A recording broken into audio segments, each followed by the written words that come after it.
எல்லாருக்கும் வணக்கங்க. இன்னைக்கு பிரம்மமுகூர்த்துடைய 3வது நாளுங்க. 4:30க்கெல்லாம் என்னுடைய பிரம்மமுகூர்த்த பூஜையை நல்லபடியாக பண்ணி முடிச்சிட்டேங்க. பிரம்மமுகூர்த்த நேரம் அப்படிங்கிறது ரொம்பவே பாசிட்டிவான விஷயங்கள் கொடுக்கக்கூடிய ஒன்று. அந்த நேரத்தில் நம்ம மைண்டும் ரொம்பவே பாசிட்டிவாக வச்சுக்கணுங்க.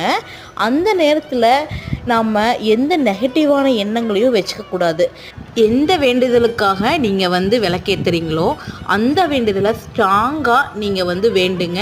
அது நடக்கும்னு நீங்கள் நம்பி நீங்கள் இந்த பூஜை பண்ணுங்கள். 21 நாளும் அந்த ஒரே வேண்டுதலை வச்சு நீங்கள் சாமி கும்பிடுங்க.